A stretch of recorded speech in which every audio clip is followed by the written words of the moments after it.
dan juga bukan hanya tanda, tetapi juga firman-Mu Tuhan. Kami tidak bisa berpatokan kepada tanda, tetapi tanda itu adalah merupakan satu petunjuk, dan firman-Mu itu yang akan menjelaskan semuanya. Dalam nama Tuhan kami Yesus Kristus, kami bersyukur dan kami serahkan semua ke dalam tangan Tuhan Yesus Kristus, Tuhan dan Juru Selamat kami. Haleluya. Amin. Bapak Ibu Saudaraku, tanggal 23-24 September itu bukan hanya di Indonesia, tetapi di Amerika juga itu heboh karena beberapa pernyataan atau nubuat atau ramalan daripada para hamba-hamba Tuhan bahwa Tuhan Yesus itu datang menjemput umatnya. Tetapi saudara, memang mereka katanya mendengar suara Tuhan, tetapi ada juga beberapa pendeta yang mengkhotbahkan itu berdasarkan tanda. Memang semuanya itu tidak salah, tetapi kita harus kembali bahwa tanda itu adalah merupakan petunjuk, dan kebenaran firman itu yang harus kita pegang, sehingga kita tidak terombang-ambingkan oleh berita-berita, oleh nubuat-nubuat atau ramalan-ramalan yang bisa membuat kita terkecoh. Dan saudara, memang mereka juga mengatakan bahwa kalau Tuhan tidak datang juga tidak apa-apa. Tetapi saudaraku, ini jadi satu persoalan buat kita kalau kita tidak memahaminya. Ya, jadi rapture atau pengangkatan itu memang tertulis dan ada di dalam Alkitab. Lalu tanda-tandanya itu nyata sekali, ya. Jadi saudara bisa melihat dan memahami akan hal ini. Ini kok berjepit terus ya yang di sini. Ya, baik, Bapak Ibu saudaraku yang saya kasih dalam Tuhan, kita akan melihat. Ya, sebelum kita melihat apakah rapture itu nanti ada, tetapi kebenaran firman Tuhan menyatakan dengan jelas, ya, bahwa waktu dan saatnya itu hanya Bapa sendiri yang tahu, Anak tidak tahu, Yesus Kristus tidak tahu. Nah, kalau ada orang yang tahu dan mendengar suara Tuhan, itu luar biasa, ya. Jadi seperti itu, saudara.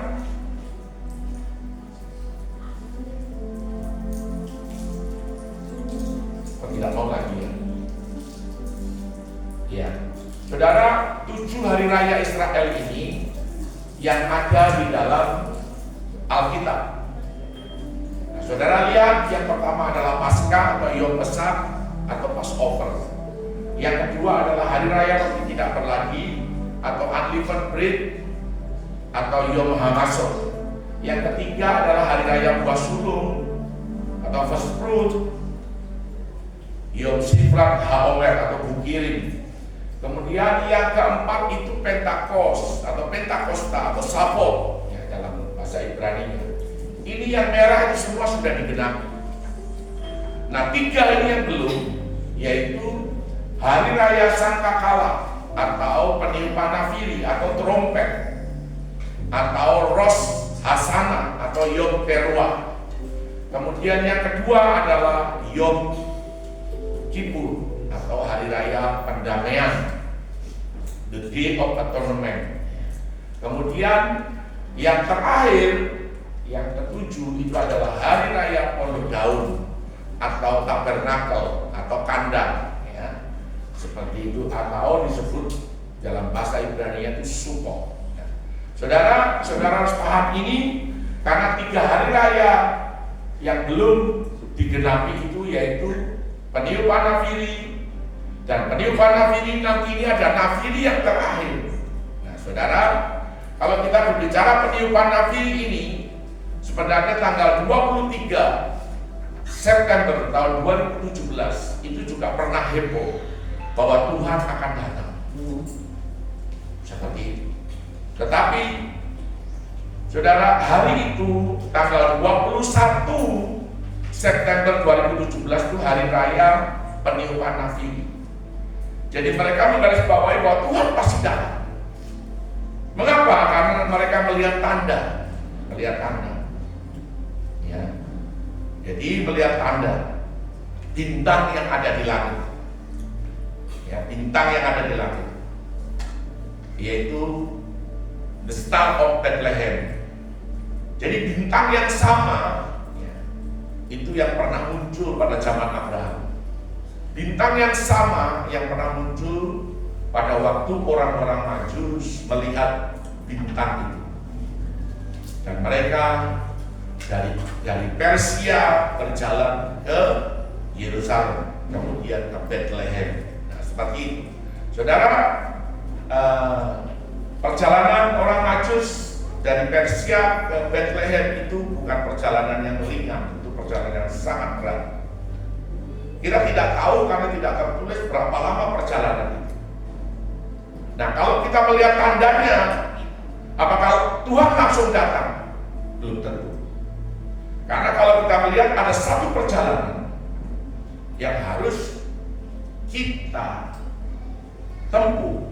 Nah, perjalanan ini dalam bentuk apa? Dalam bentuk saudara dan saya itu mempersiapkan diri, berjaga-jaga. Ya, seperti itu. Nah, saudara,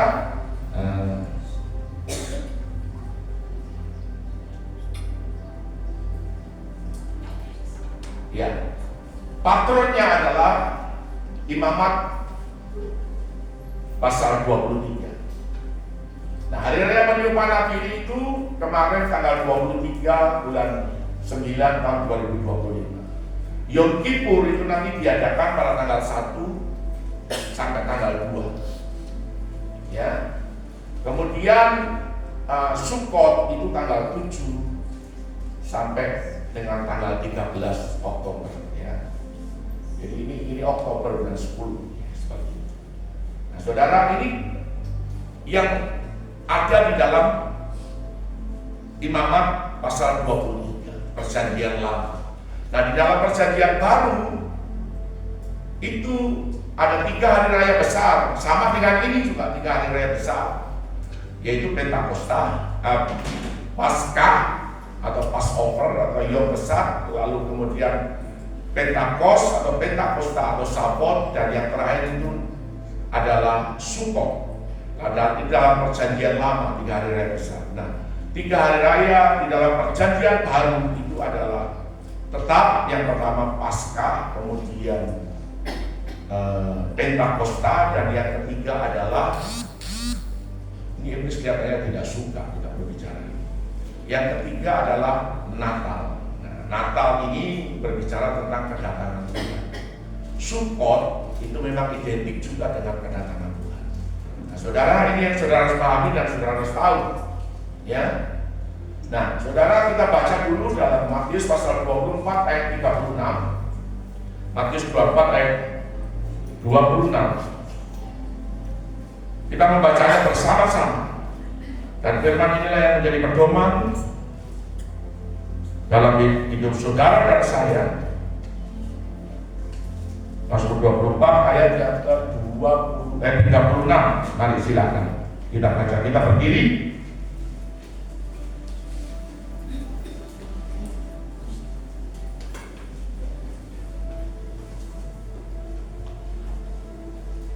Ya, 1, 2, 3.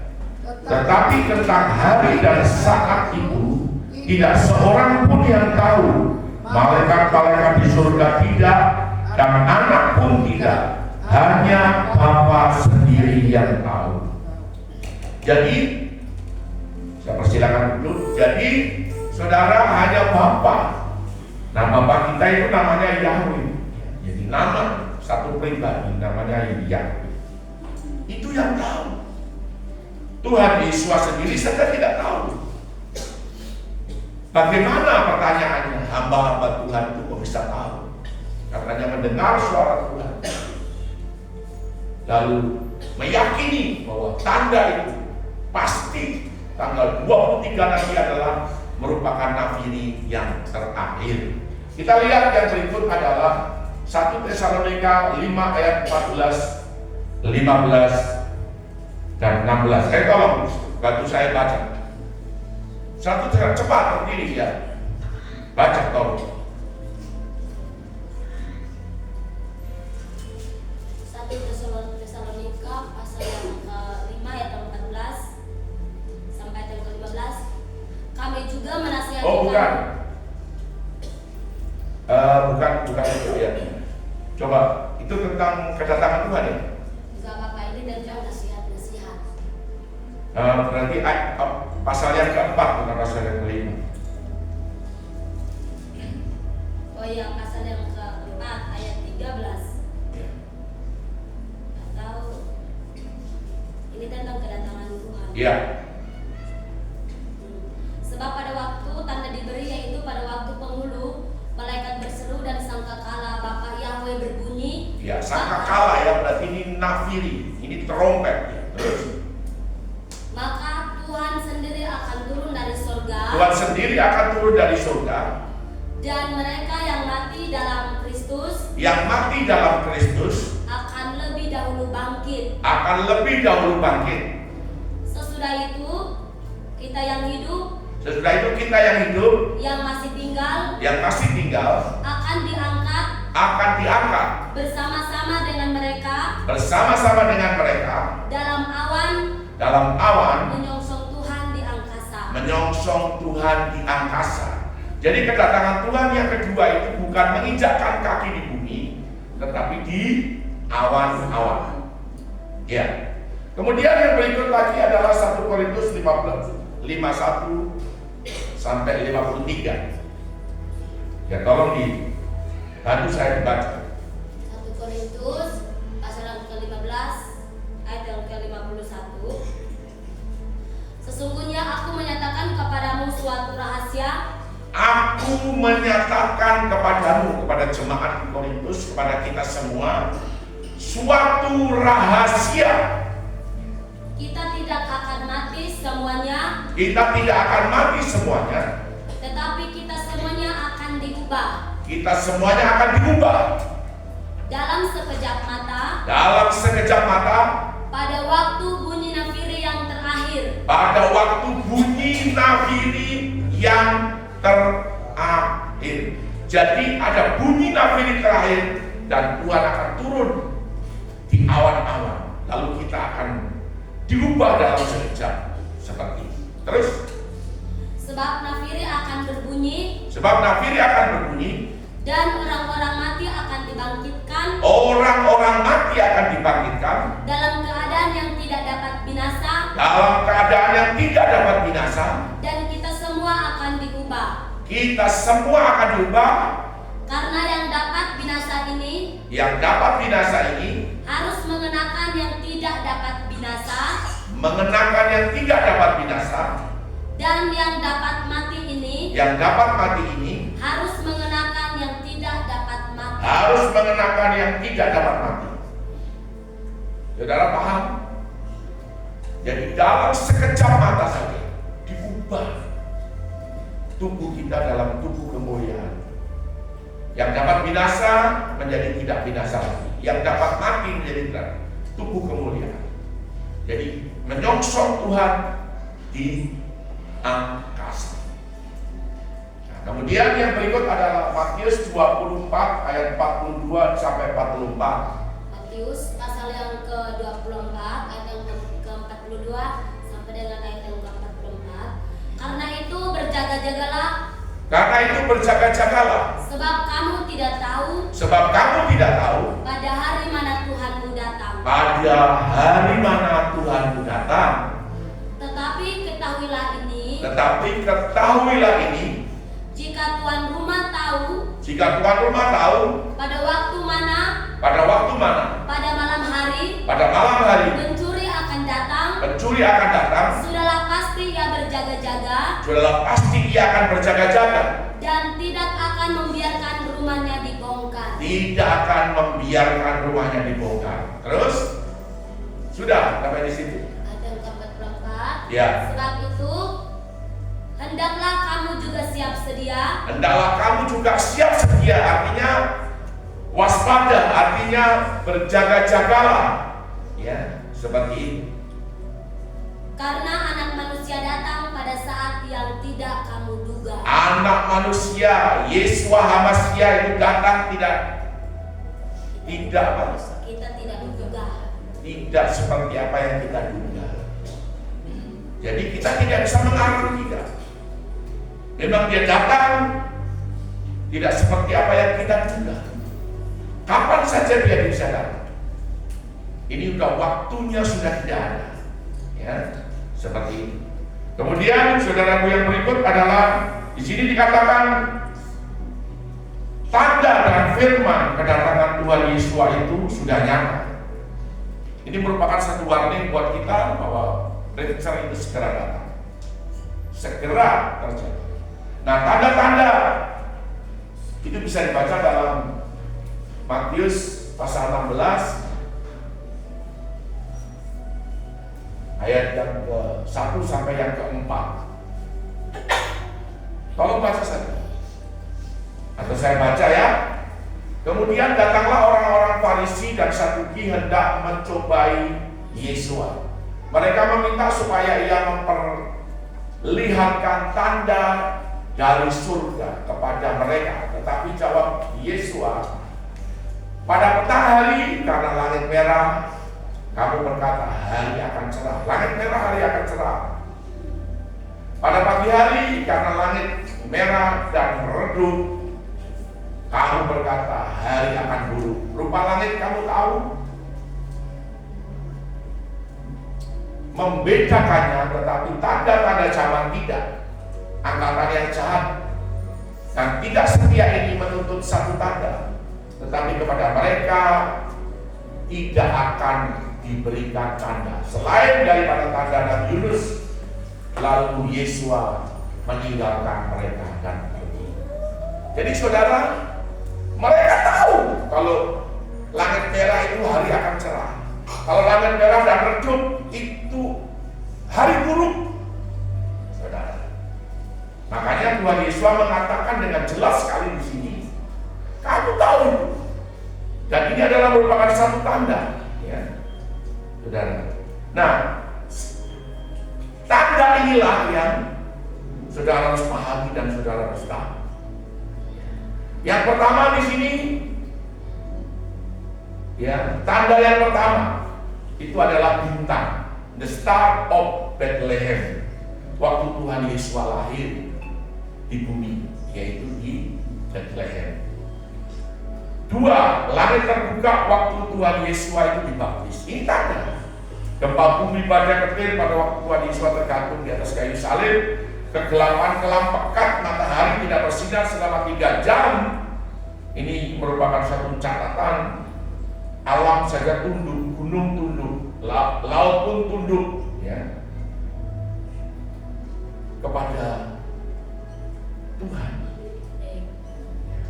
Tidak ada nabi yang dapat mempengaruhi alam, tidak ada. Nabi siapapun tidak ada. Tetapi Yesus yang mempengaruhi. Selalu ada reaksi atau tanda daripada alam apa yang terjadi, saudara. Ya, jika bukan Tuhan, Raja di atas segala raja, penguasa, pencipta alam semesta. Yang berikut adalah gravitasi, bumi tunduk. Itu diperingati sebagai hari kenaikan daripada Tuhan Yesus Kristus. Yang keenam adalah keledai berbicara. Ya. Jadi Tuhan bisa lewat keledai berbicara. Kepada siapa? Kepada dirinya. Nah, saudara, kita lihat, ya.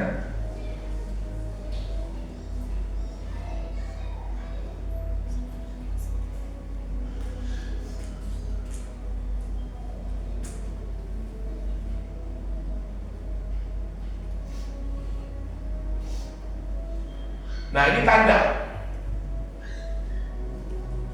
daripada rapture adalah gerhana bulan dan gerhana matahari. Saya tidak baca ayatnya itu tadi, ada ayatnya berapa tadi? Yoel 2 ayat 31 dan Kisah pasal 2 ayat yang ke-20. Kalau kamu melihat matahari gelap gulita, bulan merah-merah, itu tanda datangnya hari Tuhan yang besar dan mulia itu. Dalam perjanjian lama kitab Yoel itu adalah hari yang dahsyat. Itu yang kita nantikan, ya, sebagai tanda. Nah, ini saudara, kita lihat, ini benar-benar spektakuler, bukan dirancang oleh manusia, tapi ini adalah rancangan daripada Tuhan sendiri. Mengapa?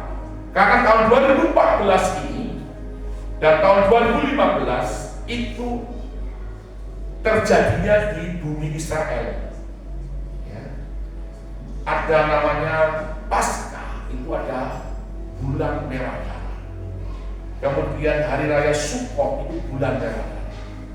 Dan di tengah-tengahnya itu bulan Maret itu ada matahari gelap gulita, yaitu gerhana matahari. Di tahun 2015 sama, hari raya Paskah dan hari raya Sukkot itu bulan merah darah. Dan para peneliti, ada satu orang yang meneliti daripada gerhana, itu namanya Mark Billy. Itu mengatakan biar 500 tahun tidak akan terjadi seperti ini. Artinya ini tanda satu-satunya bahwa Tuhan itu segera datang. Ya, seperti itu. Kemudian iya, tadi sudah Kisah 20 ayat 20 tadi. Nah, ini tanda.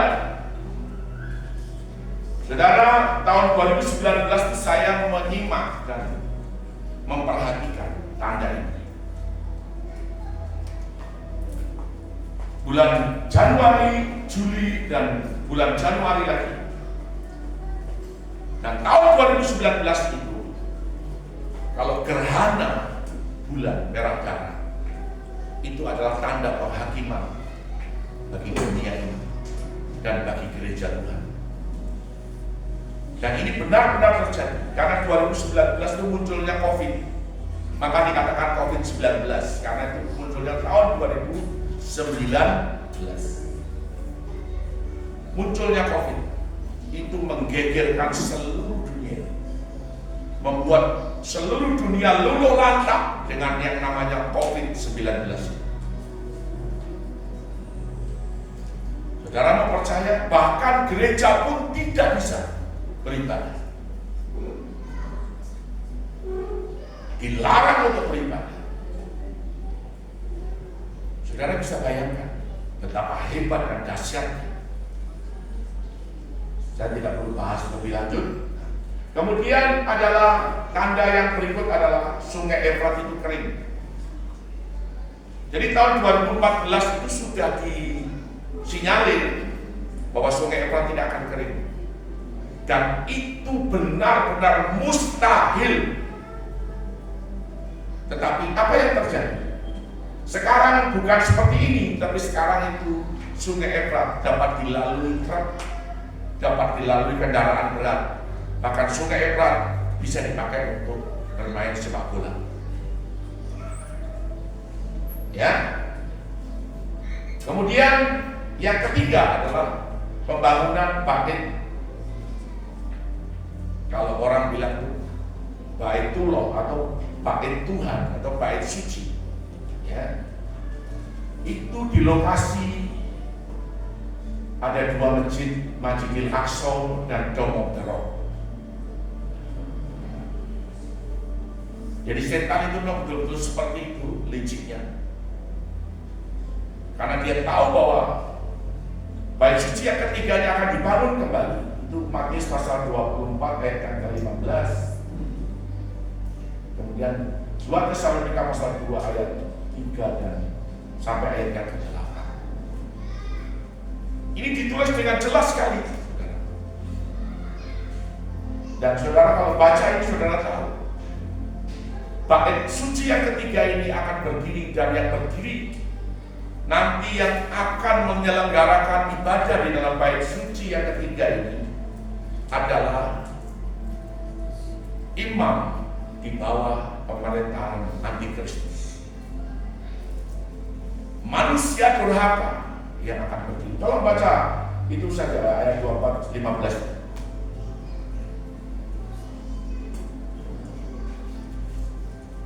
Ayo cepat. Tidak ada yang bisa bantu baca saya, Kak? Demikian firman Tuhan. Jadi apabila kamu melihat pembinasa keji berdiri di tempat kudus di bait Tuhan, terus menurut firman yang disampaikan oleh Nabi Daniel, para pembaca hendaklah memperhatikannya. Jadi saudara, ini nubuat sudah ditulis sejak zaman Nabi Daniel. Saudara, lalu baca lagi 2 Tesalonika pasal 2 ayat 3 dan sampai ke 8. Tadi Sungai Efrat saya tidak perlu baca, itu ada tertulis. Dan itu nanti akan terjadinya perang Harmagedon Israel. 2 Tesalonika pasal yang kedua ayat 3 sampai dengan ayat yang ke-8. Janganlah kamu memberi dirimu disesatkan orang dengan cara yang bagaimanapun juga. Sebab hari itu haruslah datang dahulu murtad. Jadi akan banyak orang yang murtad. Dan haruslah dinyatakan dahulu manusia durhaka. Yaitu si antikristus itu tadi. Yang harus binasa. Yaitu lawan yang meninggikan diri. Di segala yang disebut atau yang disembah sebagai Elohim. Jadi nanti yang berdiri di dalam bait suci yang ketiga itu adalah disembah orang di seluruh dunia. Dan dia sendiri menyatakan sebagai Tuhan, sebagai Elohim. Tapi dia palsu. Saudara. Bahkan yang duduk di bait Tuhan. Terus? Dan mau menyatakan diri sebagai Tuhan. Iya, dia menyatakan diri sebagai Tuhan. Oke, saudara paham? Kita lihat yang berikut. Nah, ini pengakuan Presiden Donald Trump. Ibu kota Israel dipindahkan dari Tel Aviv ke Yerusalem. Itu tanggal 7 bulan 12. Jadi saya waktu khotbah di Taman Ada Manggara saya menyampaikan, dan mungkin 2-3 hari kemudian ini terjadi. Dan ini COVID, saudara. Ini adalah chip. Saya tidak perlu baca ayatnya karena panjang sekali. Tetapi ini harus terjadi. Atau saudara baca boleh juga Wahyu pasal 13 ayat 13 sampai 16, ayat 16 sampai 18. Supaya saudara tahu. Wahyu 13 ayat yang ke-16 sampai dengan ayat yang ke-18. Dan yang menyebabkan sehingga kepada semua orang, kecil atau besar, kaya atau miskin, merdeka atau hamba, diberi tanda pada tangan kanannya atau pada dahinya. Dan tidak seorang pun yang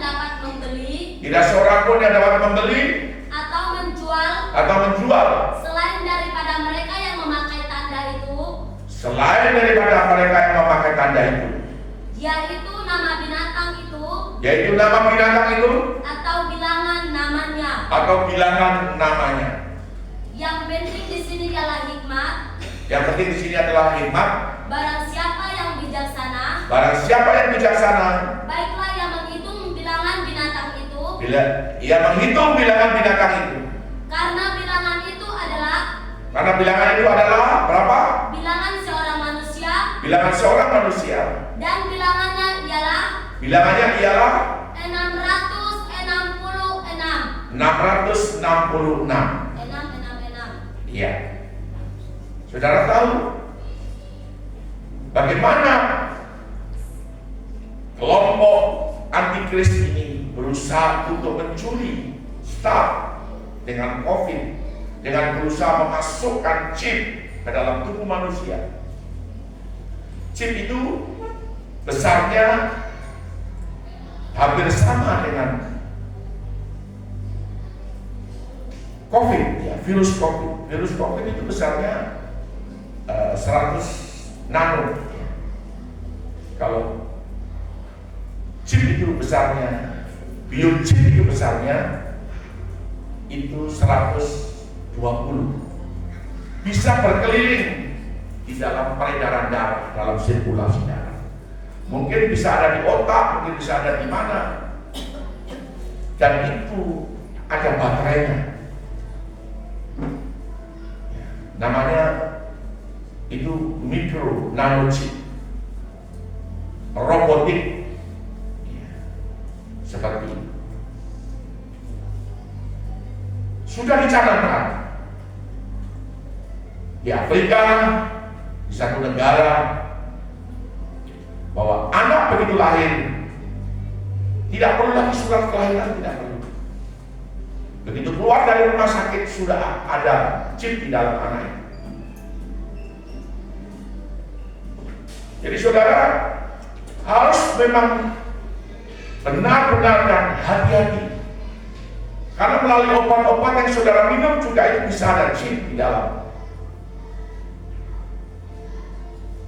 Dari beberapa vaksin, ya, vaksin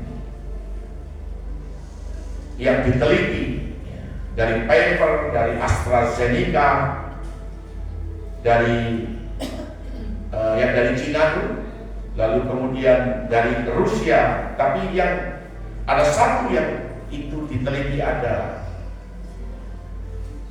di dalamnya ada benda-benda stainless steel, dan itu adalah nanorobotik. Jadi kalau orang mau dibuat mati tinggal dipencet satu kali orang mati semua. Nah, saudara, yang berikut, yang kelima inilah, ini yang saudara harus tahu. Ini yang menjadi persoalan. Dan beberapa hamba Tuhan yang menyatakan bahwa tahun 2017 tanggal 23 September itu Tuhan akan datang. Nah, ini nubuatan ini akan digenapi, tetapi mungkin waktunya belum sekarang, ya.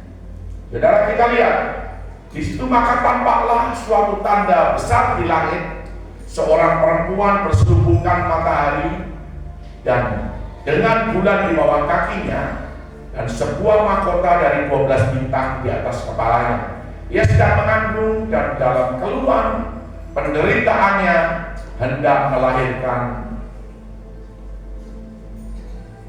Ia berteriak kesakitan, maka tampaklah suatu tanda lain di langit.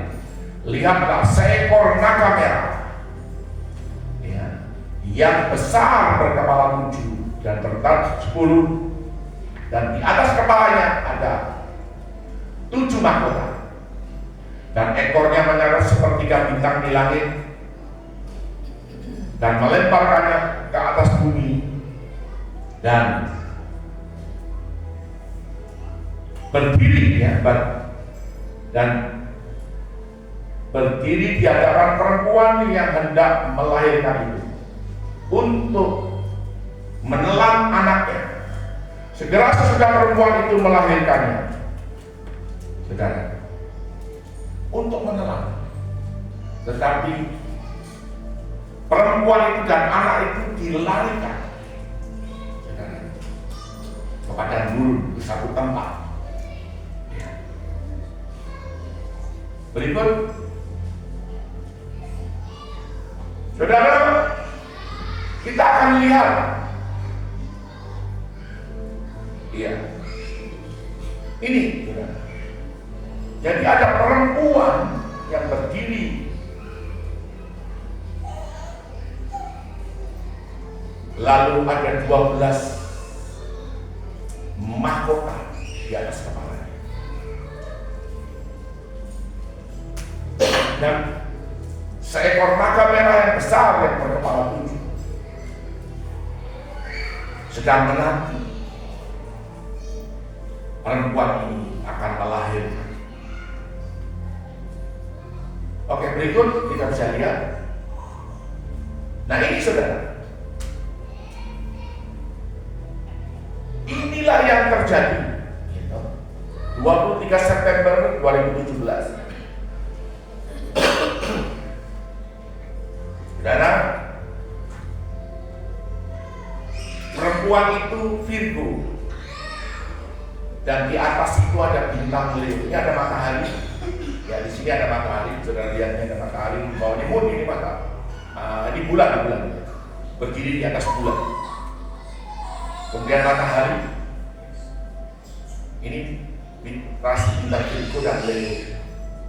Dan tanggal 23 September 2017 itu, yang dulunya di atas kepala daripada perempuan ini, itu cuma 9 planet. Tetapi 2017 ini tambah 3 jadi 12. Dan mereka meyakini tanggal 23 September ini 2017 itu Tuhan datang. Tapi ternyata Tuhan tidak datang. Mengapa? Karena bertepatan juga tanggal 21 September 2017, jadi 2 hari sebelum itu hari raya pernikahan Nabi. Ini yang sekarang dipakai patokan oleh sebagian hamba Tuhan yang khotbah di YouTube, yang menyatakan tanggal 23 atau 24 September 2025 itu Tuhan. Mereka semua salah. Pada hari ini mungkin diteguhkan oleh hamba Tuhan dari Amerika yang masuk di televisi nasional Amerika.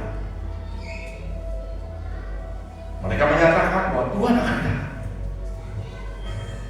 Ya mungkin hari itu ada orang yang sudah siap-siap. Lebih banyak lagi kalau orang siap-siap jual rumah, jual tanah, jual sepeda motornya dijual, lalu ternyata Tuhan tidak datang, jadi miskin, kan begitu. Nah itu kan paling repot. Nah saudara, the Star of Bethlehem, itu bintang Bethlehem, Yesua lahir di Bethlehem. Itu bintang Bethlehem ada selama 2 tahun di atas Israel. Nah, para astrolog menemukan bahwa bintang Bethlehem muncul itu juga muncul bintang Bethlehem tanggal 23 September 2015 sampai 2017. Makanya orang meyakini betul bahwa itu nanti Tuhan datang. Bintang Bethlehem ini pernah muncul juga di zaman Abraham. Saya tidak masuk lagi. Muncul waktu Yesua Mesias lahir. Jadi 2 tahun ini rupanya mungkin perjalanan dari masa perjalanan daripada orang Majus menuju ke Bethlehem. Kalau bintang ini sekarang muncul lagi, bintang ini muncul lagi sekarang. The Star of Bethlehem itu muncul lagi. Apakah Tuhan akan datang tahun depan? Dan nanti ini terakhir. Nah, nanti kita lihat. Bintang yang sama juga muncul di zaman Abraham. Ini teori ya. Ini orang Israel yang memberikan itu. Bersatunya planet Jupiter dan Saturnus pada malam hari, di mana matahari itu sebagai pusat. Jupiter itu sebagai planet of king rule. Jadi itu planet yang sepertinya dia sebagai hukum di alam semesta ini. Kemudian Saturnus adalah planet yang diyakini sebagai protection of the Jews, yaitu planet yang kalau dia ada, berarti ada perlindungan sempurna untuk orang Israel, juga termasuk kita. Kedua planet ini bersatu, sinar cahayanya itu lebih daripada planet lain dan berhentinya di atas Bethlehem. Makanya itu disebut the Star of Bethlehem. Saudara, ya, berikut Wahyu pasal 12 ayat 1 sampai 6 dimaksud adalah tanda di langit, yaitu nubuatan tentang Virgo dan Leo tadi, bintang Virgo dan bintang Leo. Virgo punya arti Virgin, ini wanita bayangan Israel, di mana planet Jupiter sebagai planet of the kings masuk ke perut wanita, berputar selama 9 bulan untuk melahirkan Elohim Yahweh. Ini menurut mereka. Leo bayangan dari Lion of Judah, singa dari Yehuda. Naga itu menunggu mau menelan perempuan dan anak yang dilahirkan. Tiba-tiba burung nasar yang besar dengan kekuatan sayapnya menyelamatkan dan melarikan perempuan dan anaknya. Anak dibawa ke tahtanya. Wanita itu dibawa ke padang gurun. Wanita berdiri di atas bulan dan berselubungan matahari, dan di atas kepalanya ada 12 bintang. Tepat sekali, wanita ini adalah Israel itu sendiri, mempelai. Oke, berikut. Jadi masa kesusahan besar, inilah masa antikristus akan datang dan akan terjadi. Dan saudara harus pahami ini, dan saudara harus mengerti ini. Ya, jadi Yeremia 36 dan 7, ya, masa kesusahan Israel saat dikepung dalam perang Harmagedon. Coba tanyakan dan selidiki, adakah laki-laki melahirkan? Mengapakah setiap laki-laki kulihat tangannya ada pada pinggangnya seperti seorang perempuan yang melahirkan? Mengapakah setiap muka menjadi pucat? Saudara, di situ dikatakan, hai alangkah hebatnya hari itu yang tiada taranya. Itulah waktu kesusahan bagi Yakub, tetapi ia Israel akan diselamatkan daripadanya. Yesaya 13 ayat 6 sampai 10. Merataplah, hari Tuhan sudah dekat, datanglah sebagai pemusnahan dari Yang Maha Kuasa. Sebab itu semua tangan akan menjadi lemah lesu, setiap hati akan tawar. Mereka akan terkejut, sakit mula, sakit beranak menyerang mereka, dan akan menggeliat kesakitan seperti perempuan yang melahirkan. Mereka akan berpandang-pandangan dengan tercengang-cengang, maka muka mereka seperti orang yang demam. Sungguh hari Tuhan datang dengan kebengisan, gemas, dan murka yang menyahap. Saudara, ini yang terjadi, ya. Oke, berikutnya. Nah, saudara, pengangkatan rapture itu di mana? Karena ada, saudaraku, the first tribulation, might tribulation, dan the end of tribulation. Jadi di sini dituliskan di awal, ya, awal kesengsaraan. Ini Wahyu pasal yang ke-6. Meterainya sudah dibuka. Saya beritahu, meterainya sudah dibuka. Ya. Jadi 2000 tahun itu, ya, 2000 tahun dan 2000 tahun. Dan saudara bisa lihat di sini Kita ada di penghujung akhir zaman Roh Kudus,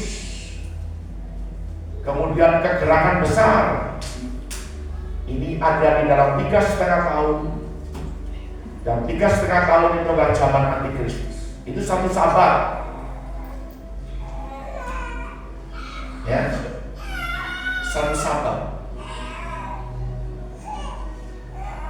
Dan kita ada di hari-hari terakhir, kita ada di putaran terakhir untuk kita mencapai garis finish. Dan apakah pengangkatan itu nanti terjadi di awal atau di tengah-tengah ini? Tengah-tengah ini kan ada pengangkatan itu, atau di akhir? Ada dua versi yang mengatakan bahwa pengangkatan itu terjadi di tengah-tengah.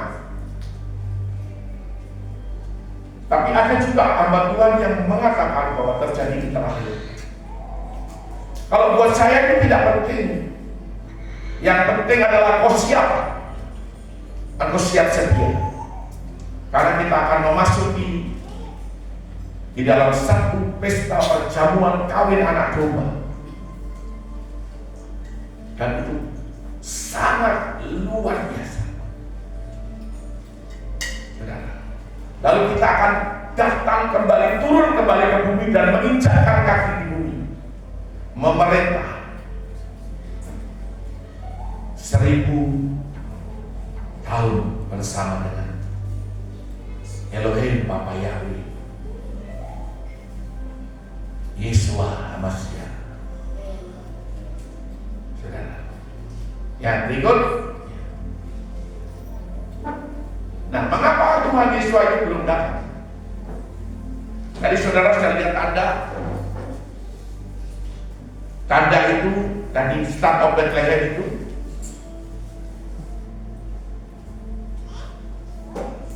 Kita ini seperti kayak orang Majus yang sedang diarahkan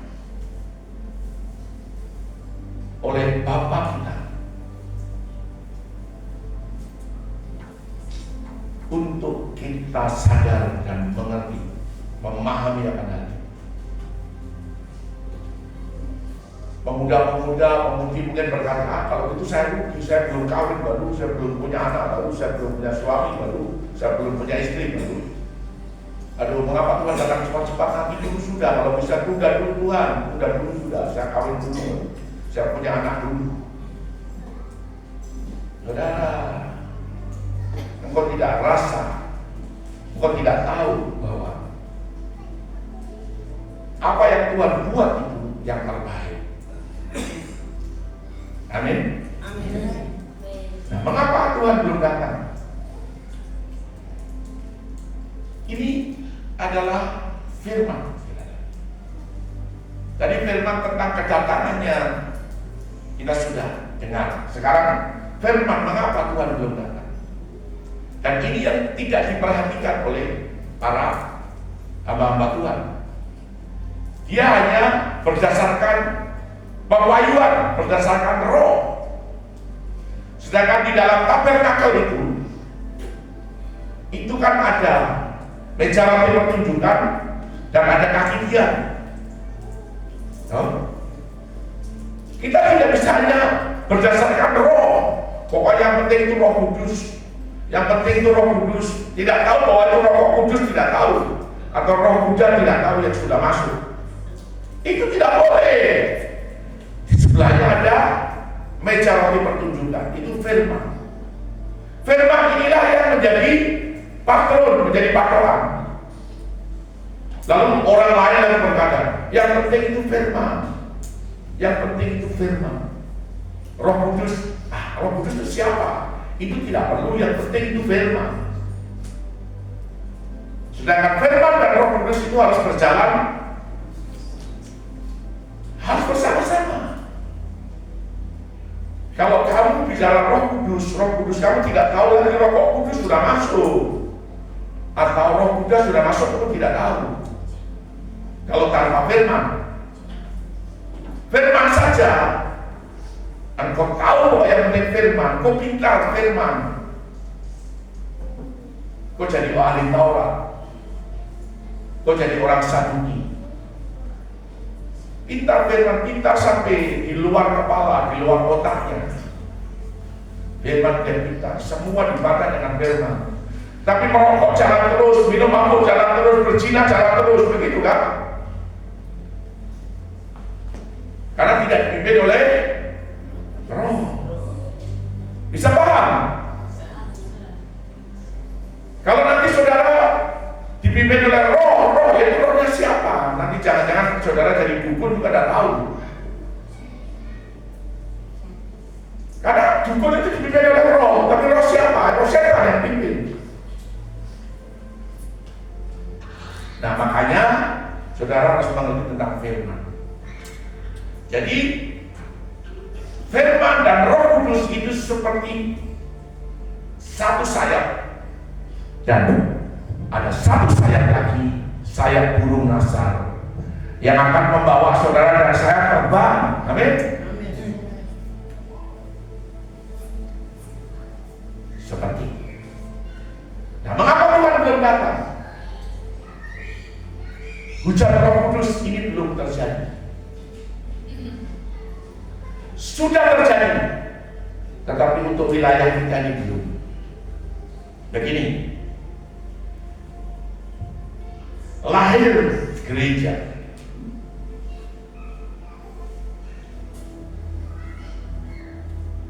Setelah pencurahan Roh Kudus yang pertama, ada 7 jemaat di Asia kecil. Jemaat apa? Philadelphia, Laodikia, Thyatira, Pergamus, Sardis, terus apa lagi? Smyrna, terus apa lagi? Satu lagi masih kurang. Dan itu adalah wilayah utara, belahan bumi utara.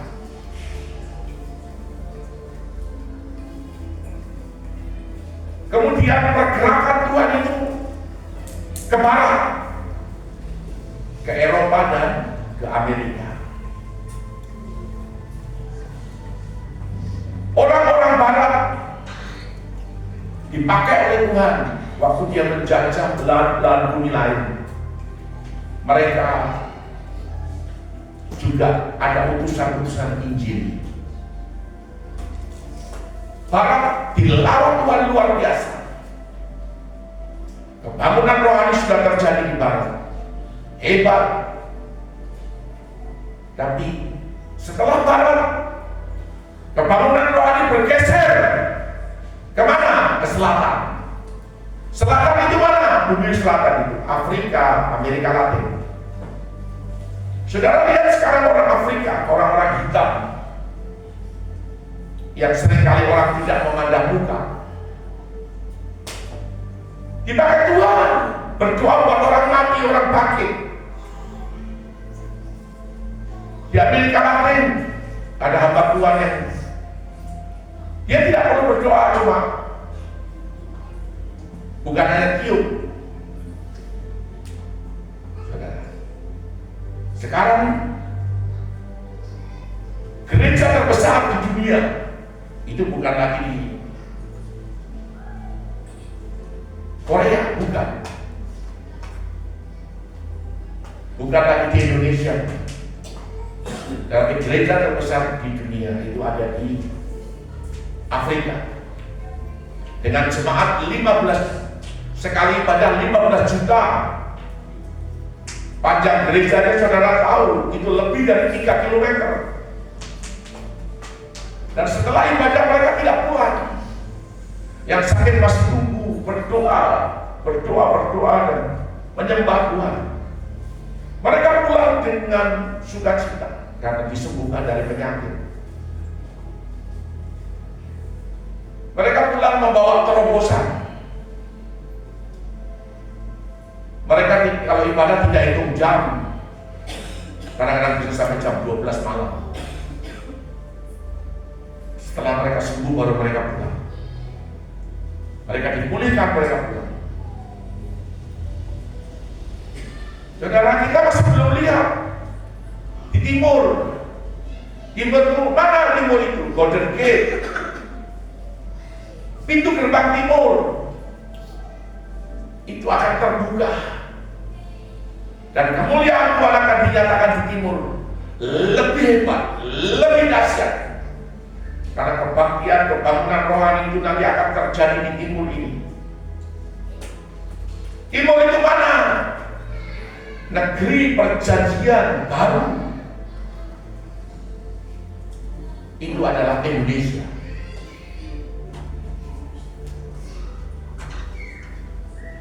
Dan ujung bumi itu Indonesia. Tepatnya di mana? Di tanah Papua. Pulau paling timur Indonesia itu adalah Pulau Biak.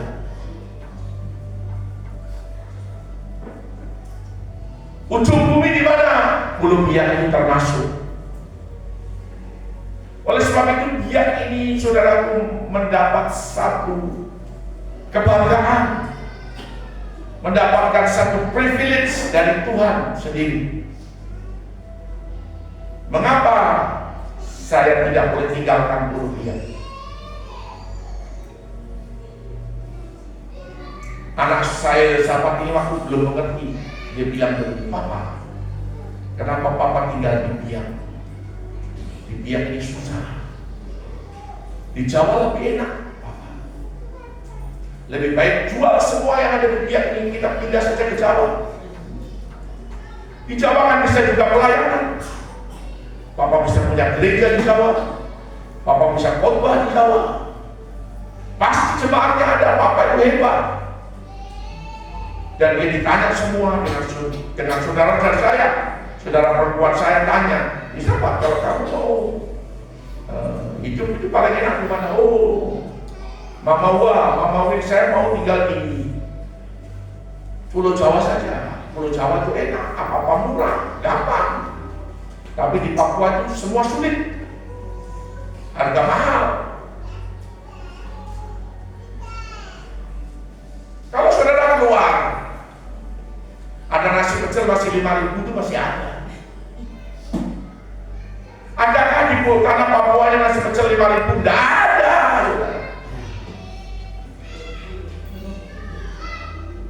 Tidak ada.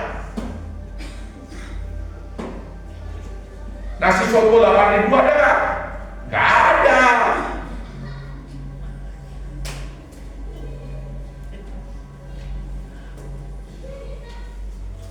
Makanya waktu Yusafat ditanya, dia bilang, "Saya lebih senang hidup di Jawa, enak."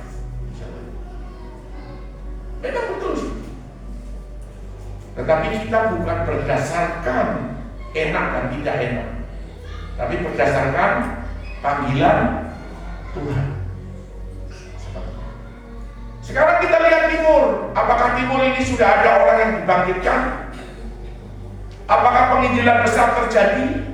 Apakah lawatan bagi Kedar dan Bayur yang tertulis dalam Alkitab, satu-satunya negeri yang tertulis dalam Alkitab dan mempunyai terhubung, terkoneksi dengan kerajaan surga, itu adalah Indonesia. Negeri yang didiami Kedar dan Bayur itu akan memberikan pujian dan pengakuan kepada Bapa Yahweh. Sekalipun mereka menderita, karena penggarong-penggarong itu datang. Berapa banyak penggarong-penggarong di tanah Papua ini yang menggarong harta kekayaan Papua ini? Ini betul.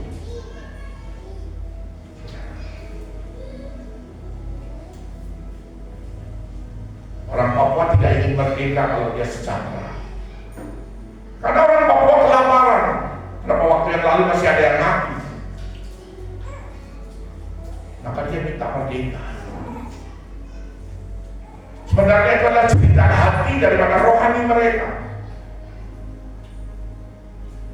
Saudaraku, orang Jawa bilang kalau kenyang, perutnya kenyang, itu tidak akan mungkin orang itu berteriak tidak akan mungkin. Itu betul. Saudara lihat, apakah sudah ada kebangunan rohani di tanah Papua? Belum. Semua, utara sudah, barat sudah, selatan sudah. Sekarang iblis, ayo kita semua pindah.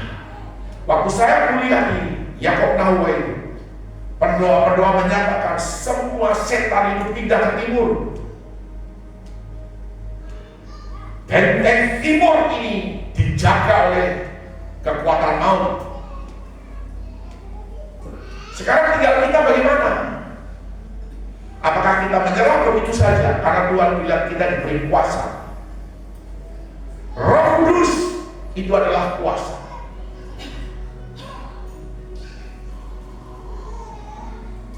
Semua naga-naga itu pindah semua ke timur.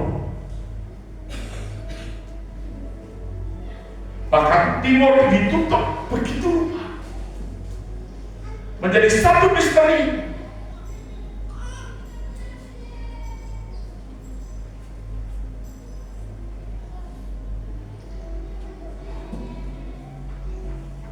Maka dibilang misteri timur. Ini negeri perjanjian baru, saudara. Ini negeri akan menjadi negeri yang sangat makmur. Tetapi setan akan menghalangi negeri ini untuk menjadi negeri yang maju, menjadi negeri yang makmur. Itu setan akan menghalangi. Saudara,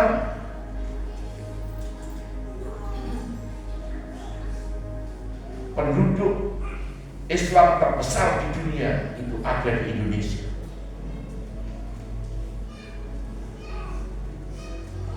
Dan Alkitab sudah menulis bahwa negeri yang didiami Kedar dan Nebayo itu akan memberikan pujian dan pengakuan kepada Bapa Yahweh. Mereka akan tersedia bagi ibadah-ibadah kita. Mereka akan, saudara,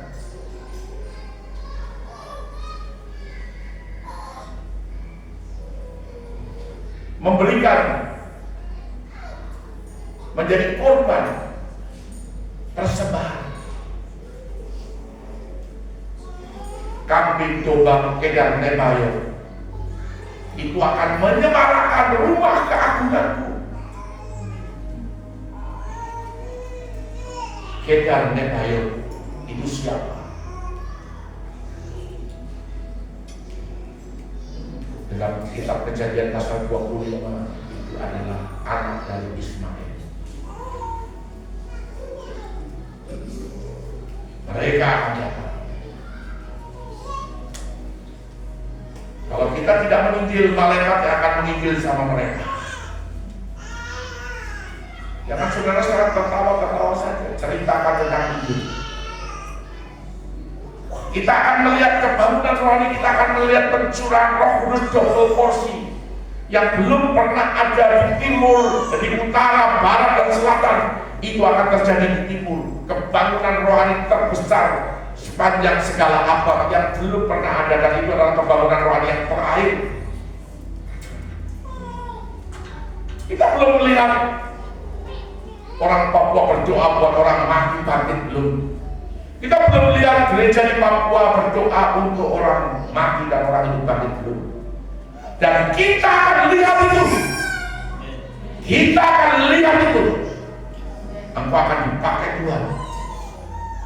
Orang-orang Papua, Indonesia, untuk mendoakan orang mati dan orang hidup bangkit. Dan itu nanti akan menggegerkan dunia. Kalau sudah terjadi, saudara, kita belum melihat ada kebaktian kebangunan rohani yang dihadiri 1 juta orang, belum.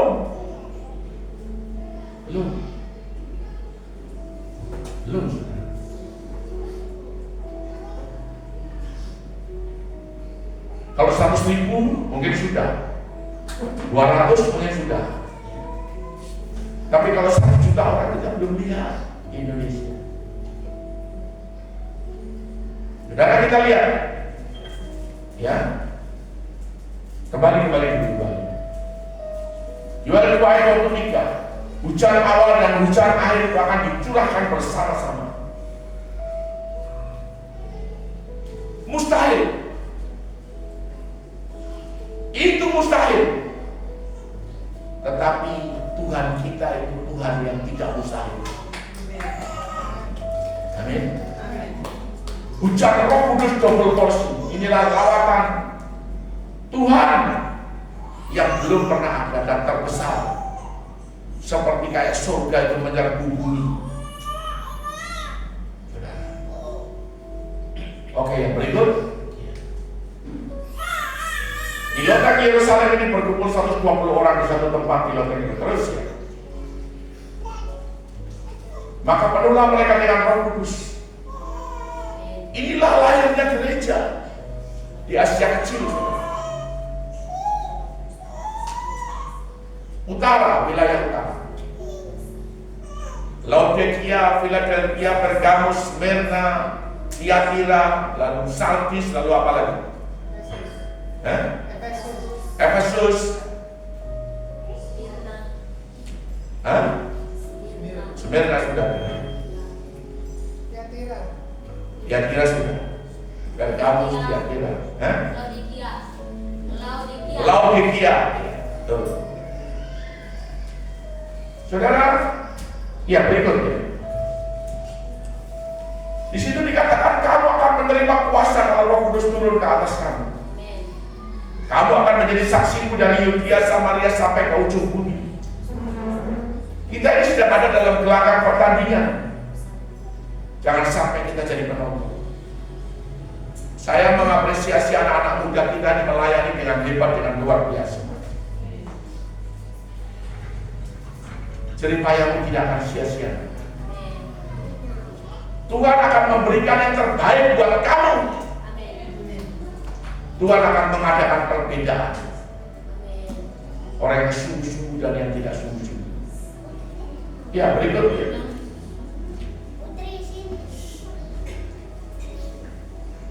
Mengapa 2 hari sebelum datang yang kedua?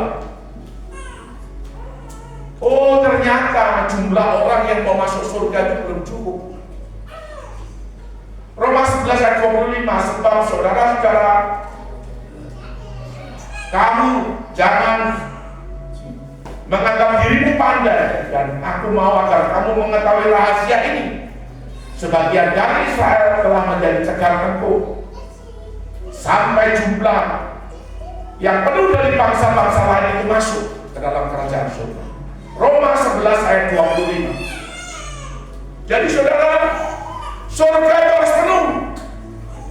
Tapi setan juga bilang neraka juga harus penuh. Surga bilang surga harus penuh. Setan bilang neraka juga harus penuh. Jadi ada kekuatan yang sedang tarik menarik. Yang berikutnya, saudara, yang diangkat itu tidak banyak.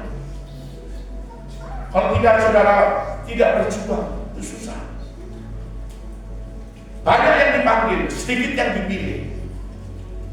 Yang dipilih ini nanti, saudara, diseleksi lagi.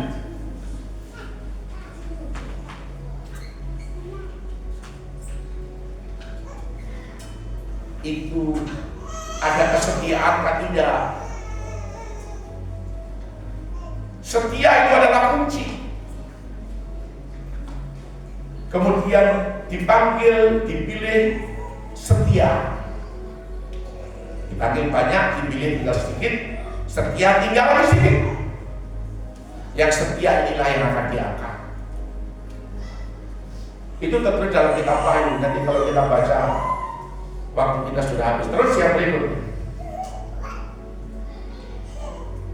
Nah, dikira tanggal 23 September 2017 ini adalah hari raya peniupan nafiri terakhir.